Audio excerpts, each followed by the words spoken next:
Assalomu alaykum mijozlar. Mana navbatdagi Damasimiz kira qilar ekanlar. O'zi yangi Damas ekan.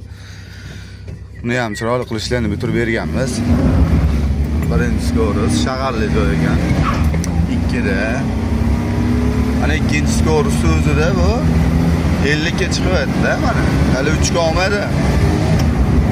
Mana 3 ga oldi.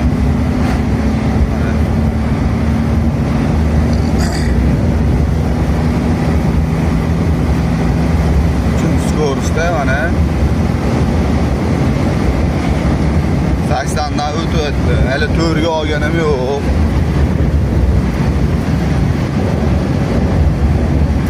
Keling, mana 4 ga oldim.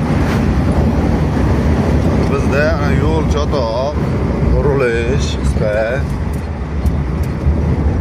Hammasini videoga olib 100 ga 140 ga chiqarib berishga bizda imkoniyat yo'q.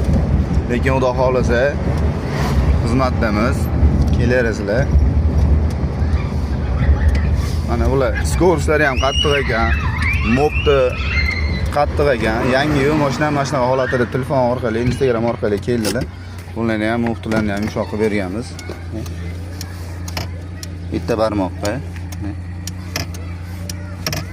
Kimga shunaqa xizmatlar kerak bo'lsa, uysiz aloqa chiqarasizlar. Yana ma'lumot, yangi Damas minib bir kunda 4 ta 5 ta kelishyapti. Bu bag'da yuribdi. Ko'pchilik yangi Damas olib kelyapti, bir kunda 3 ta 4 ta ko'rib beryapti. Hammaniki mana shunday holatda. Bunaqa turmasmi? Mashina qaynab ketadi. Bu doim bu tomonda. Qizilda turish kerak.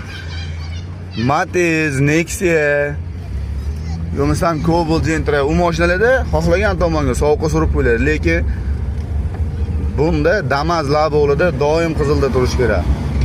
Mashina qaynab ketadi. Akalar ko'pchilik bizni obuna bo'lmasdan kuzatib ekan, obuna bo'lib qo'yinglar, shunaqa sifatli ishlarni, shunaqa ma'lumotlarni o'tkazib yormasizlar. Xizmatingizdamiz. Akalar, mana bizda tikka padion. Allar padion ko'pchilik biladi endi. Padionda ham o'sha tortishi mana akalar. Padionda ham xudo xolasa chiroyli tortish ketyapti mana. Tevadan pastga tushyapti mana. Katta padion.